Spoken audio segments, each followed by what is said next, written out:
Hello, can you hear me? I Yes, can't, hello. but I can't hear Saqib. Me neither. Can you hear me now? Yeah, now. Yes. Okay, okay. Sorry for the disturbance. Okay. Good evening, everybody. I am really thankful to all of you for finding the time for this session, the guidance for the students. I would like to start with a word that currently artificial intelligence is playing a vital role in the technology sector. And the way artificial intelligence is evolving, it seems that the innovation will be marvelous in more coming days. And for last years, we have seen that the job market in the field of machine learning and data sciences is evolving. And today we are going to discuss about the job and careers in these technologies. But before that, I would like to start with a short introduction. I can start with myself. I am Saqib Bukhari. I did my PhD back in 2012 from University of Glassdoor in the area of AI, more specifically computer vision and machine learning. And then I continued my career in this field.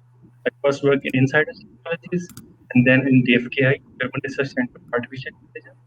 Nowadays, I'm in AI Lab Group, and my research area or working area is autonomous driving. Maybe Shayon can shortly introduce himself and Falk. Thank you, Saqib. Thanks for having me here. It's a pleasure. I'm Shayon. I graduated from TU Kaiserslautern in 2017, and that was the time I knew Saqib in DFKI. And during that time, I worked with DFKI and SAP in Waldorf for a while. And then I moved to Trivago in Dusseldorf to work in the data science and data engineering space. And after having spent 3 years there, currently I'm working with Amazon Web Services, and I'm currently based in Berlin. I'm working here as a machine learning specialist, solutions architect. Super glad to be here today. Looking forward to interesting discussions and brainstorming sessions. Thank you very much. Over to you, Mohsen. Okay. Thank you, everyone. So I'm Mohsin Reza. I completed my master's in artificial intelligence in 2019. And in between, I worked as a research assistant at DFKI. And after that, after completing my graduation, I started as a data engineer job at Lovo GmbH. So basically, it's app-based and live streaming-based company. So yeah, that's it. I'm really happy to join this discussion and would like to discuss about the job tips something. So Thank you very much. okay, and yeah, that's it. Please, Paul. Right. Thank you, Martin. And thanks a lot, Saqib, for inviting me to this talk. My name is Falk. I studied cognitive science at the University of Osnabrück with majors in artificial intelligence and machine learning, and did some research on neural networks for the game of Go in my bachelor's thesis. And then in my master's thesis, I worked with autonomous driving together with the company Bosch. And currently I'm employed with the ZF group in the area of machine learning and for autonomous driving. And yeah, looking really forward to a great discussion. Okay, thank you very much, you all of you. In my mind, there are multiple different directions of questions, but let me start with the first one. Maybe I can start. Everybody can answer, but Mohsen, if I like to ask with you, what do you think? Or according to you, what are the popular job roles in the field of AI or machine learning that you have encountered during searching your job? Yeah, thank you, Saqib. Yeah, actually, I, uh, I s- I personally I really interested because as I study as artificial intelligence, and my plan is to work as a data scientist. So I was looking um, this kind of area, so related to machine learning, deep learning thing, and artificial intelligence thing. And when I start searching, like I saw there is a lot of available posts related to this artificial intelligence and machine learning and deep learning thing. So and yeah, it's important. I mean, so you have to prepare yourself as early as possible. Like if out like at first you have to at least search or I mean look to the advertisement, and so that you can prepare. Like if you think like okay, I will be a data engineer or data scientist, I know something, but you have to watch the advertisement, like so that you can prepare early that what is the criteria for your dream job. So but there is a lot of scope and opportunity in this sector. Yeah. Please, Shayan or Falk, can you add some points, the popular job roles in the area of AI? So I would say the most popular jobs in AI are machine learning engineers and deep learning engineers. And of course, there are then data scientists. And basically, there's a vast field of different roles and a lot of different titles. Maybe the most relevant split between specific job roles is the split between engineers and scientists. While scientists in the field of artificial intelligence are more into research and publishing and such, engineers are more product oriented, building algorithms, implementing things. But of course, pretty much in every job, there's a certain overlap between these two areas. Shayan, please. Yeah, I think the job titles and job roles is an interesting topic given how fast this space is evolving compared to when I was looking for a job in 2016, 17, and when I was looking for a next step in career last year when I was in Trivago. Um it's like I get to see various roles published all over the places, starting from data scientist, machine learning scientists, data engineer, machine learning engineer. And then it's at times there's a lot of overlapping expectations, and there's a lot of expectation of you wearing multiple hats. What is the difference? Is it a cloud engineer or a software engineer if he starts developing an architecture for a machine learning product? Does he become machine learning engineer, or does he also need to know something about machine learning itself to become a machine learning engineer? So I think in different companies, in different job roles, depending on if it's a startup, if it's a multinational company, the roles are a bit overlapping, and it's really hard to say something that was as classical as front end software engineering and back end software engineering. I don't think it's like that in the machine learning space. So my suggestion would be, when looking for a job role, you would know more which stage of machine learning do you fit in more. Are you the guy who likes doing more the statistical analysis and working on the classical algorithm, doing a lot of feature engineering and data processing, or you are more understanding the business problem and doing the modeling and evaluation with your product owner, or you are someone who wants a model ready and wants to work towards deploying that model in production and scaling it out.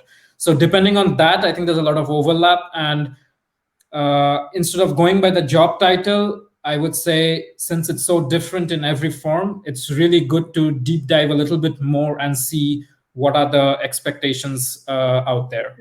Okay, so this means, if a take home message I would like to extract from you three all, even if the job is advertised as a machine learning engineer or a data scientist or a data engineer, the person has to focus on the job description to see what Shayon at the end highlighted, either statistical analysis or feature engineering or model.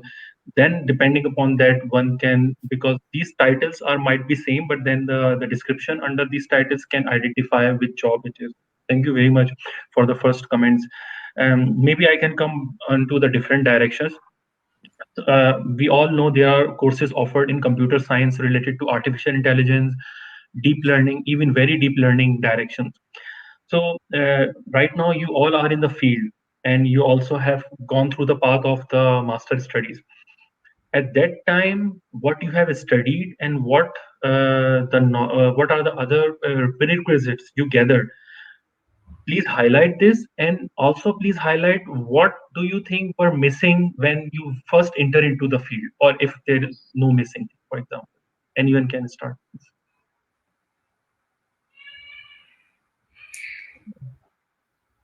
Maybe then Shayon, please.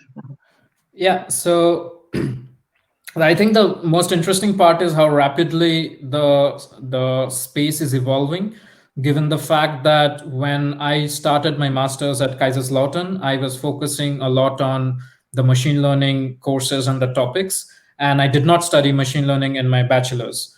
So in my head, from my path, it was like, okay, machine learning is something advanced, and someone would do it in their masters.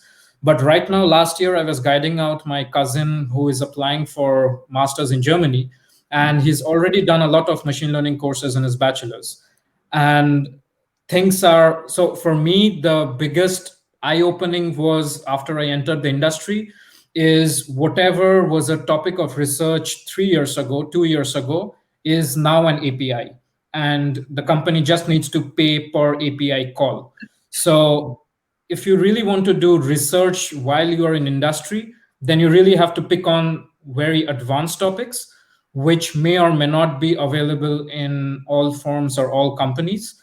But at the same time, if you are fine with more working in that space and not developing a model, but using everything state of the art APIs and everything that's out there in the open source community, and doing a little bit modification to adapt it for your use case, that's also absolutely fine. So I think that was the most eye-opening thing for me between academia and industry, how fast the pace is at the moment, and how research topics are becoming API calls within months and within years. Okay, so maybe if I can reformulate it, these are the very good pointers. But if I reformulate this question for Fal, can you list down some points? What would be the knowledge prerequisites that might a person have to look for jobs in these fields? Yes, first of all, I totally agree. The field is super fastly evolving, and that is true for both industry as well as universities. When I started in my bachelor's, there were very few courses offered.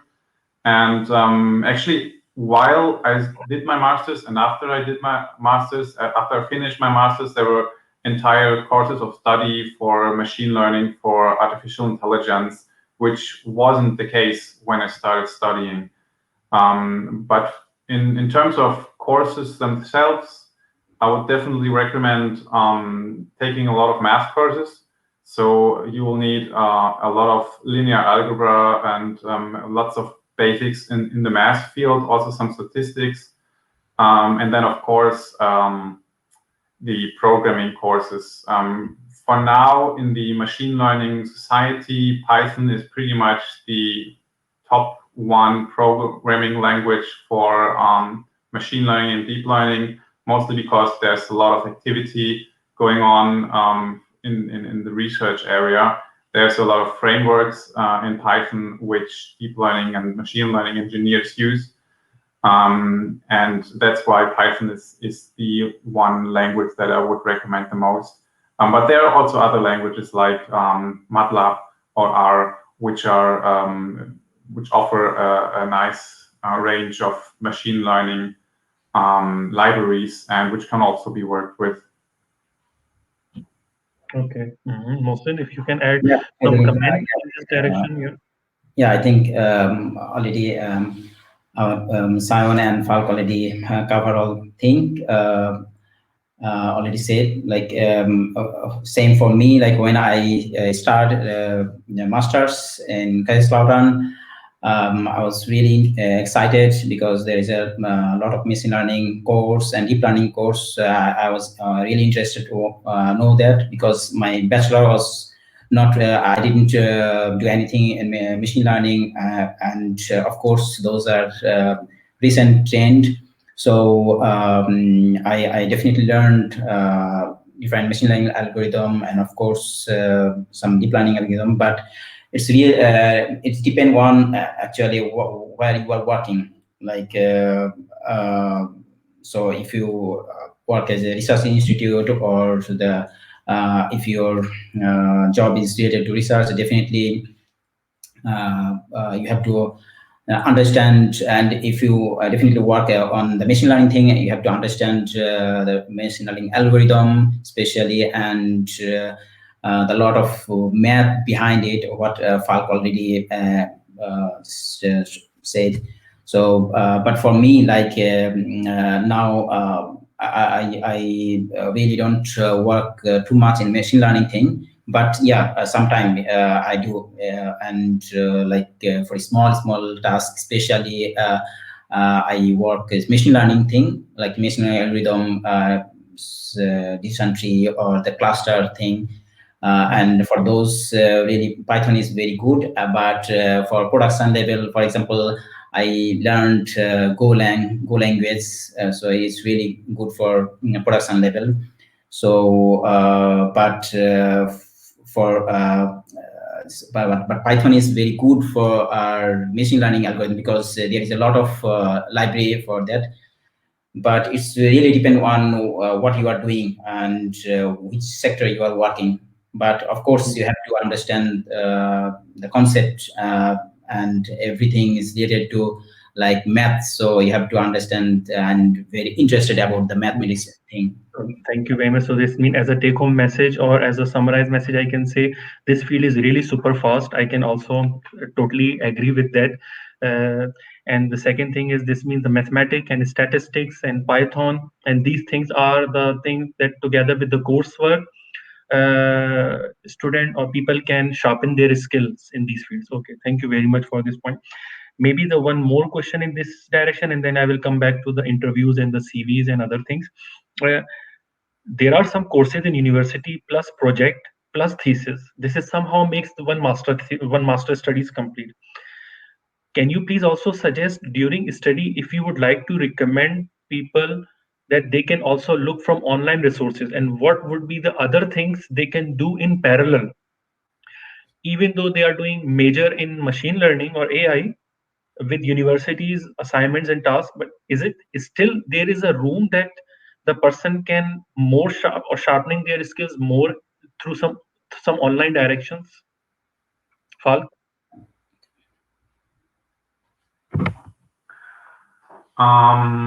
In terms of online research, I would say one of my favorite channels on YouTube is 2 Minute Papers, which is a channel that picks up on new trends in AI and puts them together in a very short video, which is quite interesting. It doesn't go too deep into the paper, but it does motivate a lot of stuff, and it does get you into some new directions.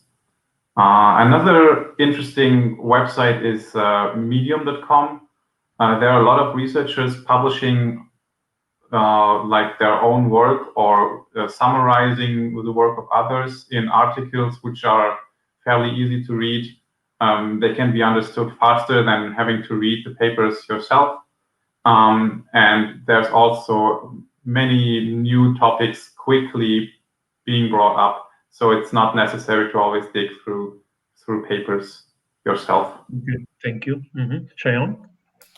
Yeah, I think from what Falk already mentioned, if I had to add on top of it, I think I could highly recommend, since during your master's you're studying the theoretical aspects of it, and okay, you're doing some projects to also exercise it, but as a sidetrack, I could highly recommend, which probably most of you know, is about Kaggle.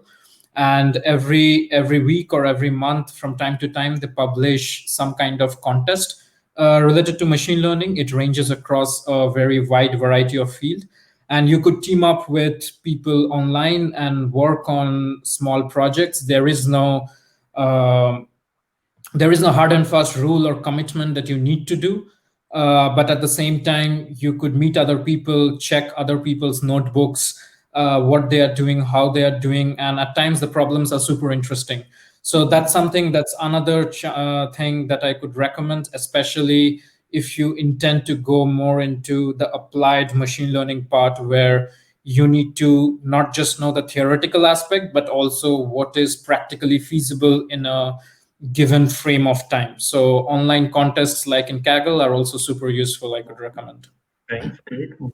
Mohsin, if you have Yeah. any add-on point on that. Yeah, actually, I would also like to say that it's Kaggle, because in university we just learn different algorithm and theoretical thing, but it's better if you have chance to do some hand-on practice. So Kaggle, really it helped me a lot, because I also work for some time in Kaggle, and there is a lot of data sets, and you can see different I mean how it gives the you can see the others result, and by applying different algorithm. And also, as Sam say, you can meet like a lot of people playing on there. So it's really important to hand-on work on Kaggle. And I also recommend to check different online training, for example, in Udemy, the Lindy, and it is really help. I think you will learn a lot. And also, I think those you can also add your achievement or certificate in your LinkedIn profile and seeing. So it will, help. Really help your Okay. career, and when you will hire. So sometimes they will watch those your profile in professional platform. So if you have a have chance, then definitely I would prefer to do some online course through Udemy or LinkedIn or Lindy or Coursera or somewhere else. Yep. Okay. Thank you very much. And this let us go into our next section of discussion that might be also very interesting for the people who are watching and who will be watched later on. Um, I myself think that when a person studied computer science in the area of machine learning, and when he starts writing his CV for jobs offer, then he might think of many different things to highlight, from their projects to master thesis, of course, to the courses, to the frameworks, Kaggle challenges. Many different options could be highlighted, but the CV is not a storybook. CV should be like to focus thing. So I really would like to get your suggestions. Please suggest our viewers what would be the good things that highlighted in the CV for machine learning and data science job. Yeah. Shayon, please. Yeah, I think it's more like if I put myself on the other side of the shoes, where I am in a situation where we need some new machine learning engineers or data scientists in our team, and suddenly there's a plethora of resumes coming in, and the recruiter screens some of them, and then within the team I get, say for example, 5 resumes from which I need to choose. It's really important to highlight the key points, how what differentiates you from rest of the people. Of course, your the name of your degree is important, but for example, there could be a resume with the name of your degree and your grade point, and there could be a resume where along with your degree and the grade point, there's an extra sentence called the study focus. So there it gives me one step further insight into what this person is going towards. And when it comes to skill sets, it's also important to understand that, like software engineering, data scientists, most of the time it goes hand in hand, unless you are in a super R&D cell of a company where you would only do statistical analysis and hardly write any line of code, or completely working on deployment where you don't need to know anything about machine learning. They go pretty much hand in hand. So make sure to also have emphasis on your coding abilities in your resume, along with the machine learning part. And one last thing is, when I would like to have someone new in my team, I think more than any hard skill, currently, the pace at which this community is growing, the key factor is how good a learner you are. So that's something, if you can point it out in your cover letter, if not in your CV, that this is how you started and this is how you have going. So putting yourself as a keen learner, or proving yourself with data that you are a fast learner or a self learner, that really adds a lot of value, in my opinion, along with, of course, the hard skills that you would anyway highlight on your resume. Yeah. Very nice point. Soft Yeah. skills and software engineering skills, both are very important point. Yes, please, Falk, And if you could add on some point. Yeah, I would like to directly connect to that last part, which is learning new things. And I think one of the very strong messages that you can send is that you're capable of learning new things, and that you're interested in topics that the companies want you to solve, is by showing what you did, what you worked on, and which projects you were involved in, be it either within seminars or some programming projects, or maybe an internship, maybe a patent, or maybe you already wrote a paper on something that really shows that you're interested in the topic, and that you're capable of finishing work and working on something and producing something out of it. And I believe that's one of the most important things to show projects which you're part of, or which you even initiated. Yeah, of course. I mean, yeah, definitely. I agree that Simon and already Fark said, but I think I would add one more thing, like the length of the CV. Like you have to. I think it's necessary to write your CV maximum within 2 pages, but don't write like it is not just your. I mean, your all everything at your every achievement you have to write it down at a point, so so that the recruiter will interest to see. I mean, you don't need to write in details, but write the key point. So they will interest to know in details, and that is the opportunity, and the great opportunity to I mean, you may call for interview. And of course, I think CV maximum should be a 2 page, but I heard it's 1 page is fine if you can cover. So Okay. that will also help for them. And the cover letter, of course, is very, very important, because the recruiter, of course, at first they will see your cover letter, and then if they are happy, and they will go further. So it's very important to write your correct way of cover letter, something. Yeah. Thank you. Yes, I Sayan? wanted to add one small point regarding making resume compact. Another best practice that you could follow is, if you are writing only bullet points, headings about certain projects you did, and you do not have space enough to write more, add hyperlinks to your blog or That's to a nice. project.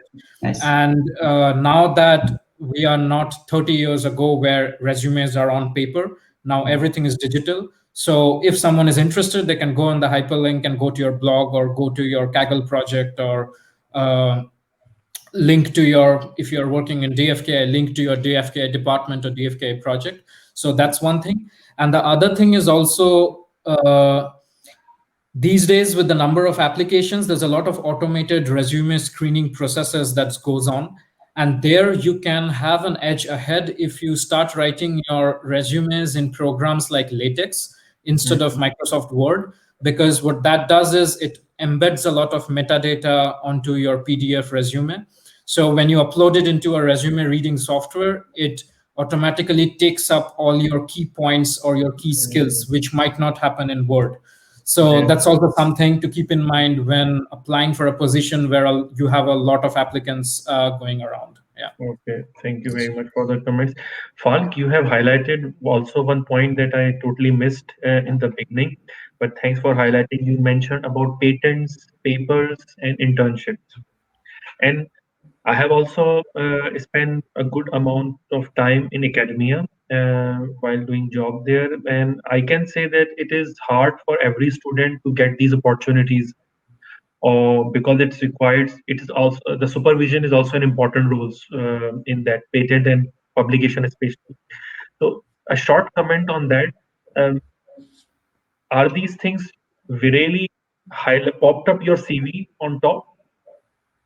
Papers, patents, or internship in industry? I mean, I suppose it's not necessary to have them. It's just always useful when you have a project, or maybe be it a GitHub link and have something where you are interested in and programming it yourself. It doesn't need to be published. It's sufficient that it shows that you are able to work on something consistently. Good. Yeah. Yeah, thanks. Any comments also from Shayan or Mohsin on this point? Yeah, I think it's a lot about when applying for a job, try to understand what that job wants, because it depends a lot on that. Like, I have been in a role where the requirement was to be in a silo and work on pumping up the precision from 85% to 95%. But I have also been in a role where if you reach a precision of 85%, so like reaching precision of 85% takes 3 months, and then reaching 95% takes another 6 months. And it's not worth the time versus value effort. And the business wants revenue. In the industry, I want to push my product and let my consumers or users already use it. So there are like different kinds of scenarios. So try to see what that particular role wants from you and adapt your resume or cover letter accordingly. Resume can still be same for several job roles, but cover letter really needs to be adapted. Yeah, I think one common scenario or problem that I faced was when applying, I really put myself on a lower ground at the very beginning out of university when I was applying, that who would give me a job, who would think me worth enough to get a job. But being on the other side, it seems the struggle is there on the hiring side as well. Just like how the candidate is looking for the job, the hiring guys are also looking for the correct candidate that fits that role. So try to align your strengths to the role that you're applying for. Thank you. Yeah, definitely, actually, and as Simon says, it depends on, I mean, what your job role or what you are applying for. So if you have definitely programming experience project, then upload in GitHub and enrich your professional network, where you can just put everything in online. And I realized, and I also saw, like, when especially for this sector, like artificial intelligence and machine learning thing, they often check your LinkedIn profile. So if you enrich your profile, then definitely it will help. And yeah, and the most important thing is, like, they know that like, you are not, like, when you are recruit for the first time, you are not familiar with their product or with their thing. You definitely don't know, but they want to know, like, you are really keen to learn, or you have really interest to work, and if you have idea. So but and definitely another thing, that if you have a programming experience, for example, I don't have a programming experience, what my company is usually work, but I have experience with this Python, some other programming language. So it doesn't matter that you have to match with this particular, I mean, Okay. exact Okay. point. But the thing is, you have to fit interest, and you have to show that you are really interested and you have idea. So, Mhm. then you can just Okay. learn. It doesn't matter to learn Okay. anything. Mohsin, you highlighted one point about LinkedIn. Let me start with you. Can you list down some of the, from your point of view, and then Shayan and Falk can please also add, what are the successful, or for you, the most workful job hunting platforms together with LinkedIn? What could be the others Yeah, where like the person should I have? prefer like LinkedIn. So because this is really an professional network, and LinkedIn, and of course Jing, because these two platform, professional platform, you can meet with other people, and you can also get job offer through this LinkedIn and Jing. So Okay. it's really important to enrich your profile in this social network, and put your like online certificate or your achievement, your like project. You can write in details project. So so it's really, I think it's really helpful to enrich your the social platform. Yeah. Okay. Any add-ons on that point about hunting, job hunting platforms? Yeah, I could. I mean, apart from LinkedIn and Zing, I mean, in general, Zing is a bit more focused on German speaking jobs. So if you are comfortable with German, Zing is a very good place. You might be have some hindrance with English speaking jobs in Zing. So for that, LinkedIn would be better, but both go hand in hand when you are in Germany. But apart from that, I could recommend Stepstone and Indeed, and Okay. both are meta search engines for jobs. So they pull down different job openings in different sites and different career companies, and it's basically a marketplace for jobs where companies are advertising, and you as candidate are the consumers or the users. So Stepstone and Indeed are something that helped me when I started looking for a job when I finished my graduation in Kaiserslautern. Yeah. Okay. Thank you.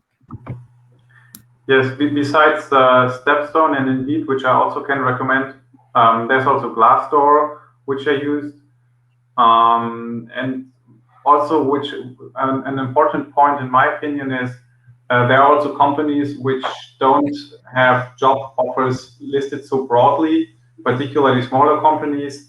And it's always interesting to just go on a specific company's website, search their job offers, and if you know a certain industry which usually hires machine learning engineers, and you know a couple of companies, and just go to their websites and look if they have jobs to offer, because that's their main portal. So that's the most common way for them to connect to potential hires. Okay. Thank you very much. And this fall give me one more point to gather more information for those who are interested. What would be the, for example, you said go to the company's website. According to you guys, what are the most popular use cases or industry directions in the field of AI or ML jobs? For example, I am right now in the autonomous industry. So please share your experience so that the listener can have at least some collection of industries which are popularly looking for AI and ML engineers. Mohsen? Yeah, actually, I prefer like search your interested interested topic, like field. What you want to what which role you prefer, or something like search by machine learning or data scientist, data engineer, and there you will definitely you will find a lot of job in the job portal, like what other says Stepstone, Indeed, and Glassdoor also. And there, when you will search, you will you will see the other company where they just ask you to put your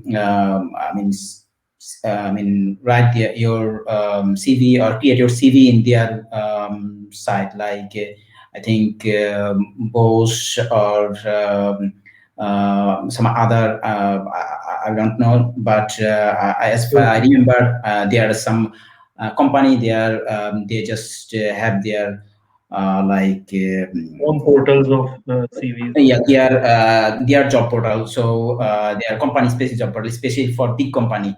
So and Okay, thank you. even there is no open open circular, then you can also create your CV, and they often check, and if it meet you with your their criteria, and definitely they will call you. So Okay. it's a good place to put your CV.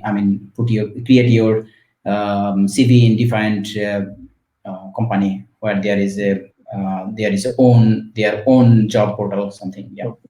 Thanks for the comment, Shayon. Can you highlight some of the industrial job direction? For example, medical, autonomous are the main key, are the some of the keywords, but there could be many Yeah, I directions. mean, right now, especially after starting my new role, which is more empowering or enabling businesses, working at AWS as a ML specialist solutions architect, I get to see, like, it's question is rather the other way around. Like, do you have an industry where you don't have ML right now? It's Okay. literally there in every single industry, Okay. like be it autonomous, healthcare, medical, oil and gas, petroleum, financial, computer, and then there are these are the different industries: hospitality, travel. Yeah, there could be like innumerable industries, but I think unless you have an experience in a particular industry where you would specifically want to go, the other direction could be also to look into more.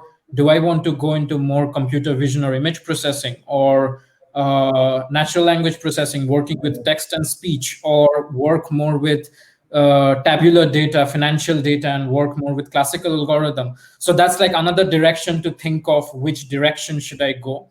So this But means right now, industry wise, it's like vast. It's like they're in every single industry. And yeah. So this means there is almost everywhere. You're right, because right now we are in the age of automation, innovation, and then another point that you highlighted, and this is also very interesting for me. Like you coined some terms: natural language processing, computer vision, speech recognition, document analysis. So this means under AI and ML, there are also a vast range of sub areas. Do you, Falk, can recommend anything that because if we name these things, then maybe the students who are currently in their master studies, they may think that in which area should I focus more for algorithm development? Either I should go for NLP or for deep learning, or for uh, deep learning as an application in audio and speech. So how can one balance that he could have a basic level of knowledge so that he can be fit into these different areas under AI and ML? Can you comment something on that? It's hard, but please try. Yes, so like both of you already said, I assume that the most broad topics are computer vision and natural language processing. So if you want to specialize in something, then these are the rough categories. And of course, then there are subcategories. For example, for medical imaging, there's a lot of computer vision going on for autonomous cars as well. And NLP, of course, in Amazon Alexa, and pretty much every IoT device nowadays is having some kind of speech recognition part. But besides these topics, there's also a lot of more general data science topics going on, a lot of data analysis as well.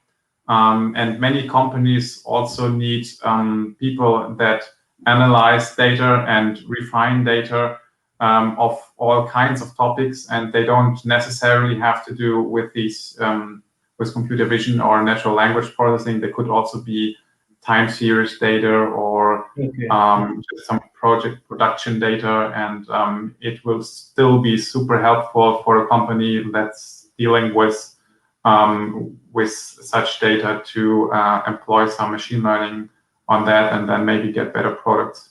Thank you very much. Now, please let me come to the somehow the last portion of the topic that I would like to discuss with you and get some guidance for students or the people who are looking for job. Um, what do you think the person can prepare himself for an interview? How he could prepare, or how or what do you expect? What a person would expect in an interview as a high level or low level questions when a job offer related to machine learning? I know, as Shayon mentioned multiple times, that it is depend upon what the job description is there. But is there any generalized uh, level of questions that might help the students to enrich for their interviews? Shayon, please. I mean, yeah, as you mentioned already, it's a pretty broad topic, and so I would rather break it down into the different roles. So if you are looking for a role which is a little bit more inclined towards machine learning engineering or data engineering, then you need to be prepared to do live coding in your interview and Okay. have the basic knowledge of data structures. Be it doesn't matter in what language you code, but to have some knowledge of data structures and know the theoretical parts of deep learning, machine learning in general. But if you are checking a role which is more heavily focused on machine learning scientist or data scientist or applied research scientist, then you should be prepared to answer questions more in the line of how would you do hyperparameter tuning for a particular use case, or how would you evaluate models, how would you have different matrices for evaluating, for which scenario what makes sense and what doesn't make sense. So I would say it's more, expect more in the industry's scenario based questions. No one expects you to fully, like, you do not have an advantage if you know the details of a particular neural network architecture, but what you need to know is what fits in where. Like if you have an image recognition problem versus a time series problem versus a fraud detection or a credit card analysis problem versus natural language processing problem, what kind of models fit in where and what kind of matrices change with that scenario. So I think that's something, an important part to be aware of to navigate through the interview. And yeah, and apart from the skill sets, I think it's super important currently in the industry to know how to explain things easily. So demystifying complex things. Because whenever you're in the industry, whatever role you are, you will constantly be talking to product owners, product managers, tech leads who understand the business value, but they don't care about the difference between 91% and 92%. So you should be able to talk in a language where you can explain things very well. So I think that's one thing to practice well, to explain what you know versus what you actually know. So that explainability, the AI explainability is a big topic now I see on the interviews as well. Yeah, so Yeah, thank you very much, Mohsin. Please. Yeah, as Sam said, actually, it's depend on like which position you are working. Applying for, and sometimes they just might have interest about your thesis and current. If you do some current research assistant job, so and if they feel interest about the thesis, which is might related to their job role, so they can ask and want to know details, and of course they might ask you like some theoretical question like do you have a really have a clear concept about some definitive thing. So just prepare yourself to just you don't know and what question they will ask, but make sure that you know the basic definition for every thing, and maybe like on which place you will algorithm apply which algorithm, so which context you will apply which algorithm, something they might ask you, this kind of question. And of course, they often like give you practical sorry and programming task or programming software, however it is like the second step, for example. But depend on your role, they might give you some practical task, like if it is analytical task, so they may give you some analytical data or SQL query thing, or either they can give you for like programming task. But it's depend on the position and role you are, yeah, applying Okay, for. thank you very much. Falk, please. Since you no, Falk, please go on. I will add something after you. Go ahead, and I will just start off you. Okay, so I was mentioning, since Mohsin mentioned about the fact that analytical tasks, I think the last few years this has become super common for companies to give you case studies, and this really helps, focuses on the fact that you don't need to know things then and there in the interview, but if you are able to prove yourself by doing a case study for 3 days, looking up on the internet, it's more like an open book exam, case studies. So case studies, I think machine learning data scientist case studies, you will find a lot on the internet on different portal, and I think practicing them is a good idea, because case studies have now become a prerequisite before they interview you, and that's a chance for you to explain and showcase your both your programming skill sets as well as data modeling or data modeling skill sets. So case studies is one factor that I missed out mentioning. Yeah. Okay, thank you. Yeah. Yeah. One more thing that is certainly important if you want to go more into the research area, even if it is in an industrial setting, is to be up to date on current papers, on current research development. And then if there's something that particularly interests you, you may be talking about that, or they may be even asking you. And if you're lucky, you can talk majority of the time about something that you're interested in anyways, and that might be a very beneficial thing for you. And then, of course, the things that you have in your resume can all be discussed, and then you should really practice being capable of reproducing these things and talking about them in a simple way, and being able to break them down such that you are capable of telling them what you did and how you did it. Okay, thank you very much for your all comments. I would like to go towards the end, and just I would like to need one short comments from all of your side.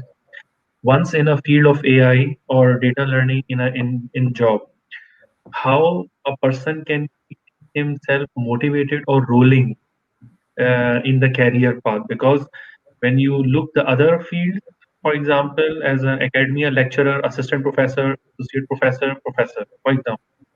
So, what is the way of progressing if you start with a data scientist or machine learning engineer? So, how you will excel your position? Let me ask directly. For example, what you will keep doing things so that you will be accelerate your career in this direction. Shayam, please. Yeah, I mean, as for many topics, this is also something where you have so many different directions. And I think the biggest challenge is like learning how to learn effectively. And it's like you're using a saw to cut the wood, and you are super good in cutting the wood with the saw, but you constantly need to sharpen that saw. Mhm, And mhm. things are changing so quickly, that's something super important. And about the career direction, I mean, yeah, I mean, for example, for me, I started off more in a role which was kind of data scientist slash ML engineer, somewhere in between these two things. And when I started, I had the intention that I would go more deep dive and go into more research oriented roles. But as with time I started learning things, I started enjoying the business enablement side more. And Mhm. so with time I gradually transitioned myself into a role currently where I try to consult different businesses to enable them to use machine learning in the easiest possible way to bring tangible business value without having super depth expertise in machine learning. So, but at the same time, I have colleagues who've been going more into depth, and after a role which was similar to mine in between data science and engineering, they decided to go deep dive into the more research cells in the industry where they are doing cutting edge research on these kind of different areas, which is kind of ahead of what the industry is doing. And it's like the future, you are working 5 years ahead of what the industry will see as an API. So that's something I think that comes with the interest area, and as you progress in your role you get to explore yourself more on what you like and what you enjoy. But the Mhm. key thing is to constantly keep learning and staying up to date, as Falk mentioned earlier. That's the key thing in whichever direction you would want to go into, and the interest evolves by itself. Yeah. So, Mohsen, please, some comments, last comments I think about Simon graduation. already covered those things. Like the main thing, you have to just learn and keep going on, keep learning, because once you got a job, you have to like continuously learning, because especially this field is going so fast, and if you don't know the latest technology what is going on, then definitely it's hard to survive for after certain year. So definitely you have to learn, and for that still I often watches Medium, and some other technological side. So you have to learn, of course, um, and definitely there is a lot of scope. Like you can go to your, for example, a data scientist or senior data scientist and head. It's not like that. You have you have to just go in this only this direction. Maybe you have an option to just chance to lead a team or head of this team when you are going. Growing up and get more knowledge. But the Mhm. main thing Good. is you have always have to up to date yourself. Okay. That's the Nice important point. thing. Yeah. Yep. Falk, last comments, Falk, please. Yes, so many things have already been said on staying up to date, and I can certainly agree on that topic, of course. And it will, of course, also be something that will naturally come when working, because in some areas, of course, you have to learn new things. And also, once you're in industry and not in the university field anymore, you will see that there are other opportunities and other areas which you might have not recognized so well before. And then you will also find new areas which can interest you. So yeah, once you have a job in industry, there will naturally develop new opportunities and new areas which can be interesting and which you can dig into and which you can start learning about. Okay, thank you very much for all the comments. And in the end, I'm extremely thankful to all three of you for your valuable comments and time. And I hope that some of these comments might help some people. Then this will be our success. And this is the main reason of doing this session, mainly for the guidance of the students and maybe those who are looking for the jobs. I will also share with you the link of this video so that if you could, if anyone asks you, and that was also the reason. Sometimes people ask me these questions on personal level, and I thought that okay, why not? I could do the session with my friends to share these things with others. So thank you very much from my side. And I really also enjoyed, and I also learned many things from you. Thank you very much. Yeah, thank you See very you. much. Have a nice evening. See you. Because Thanks a you. lot, Saqib. Bye. Thanks a lot, Saqib, for organizing. You're It's been a welcome. Bye. pleasure. thank you so much. Bye. Bye-bye. Goodbye.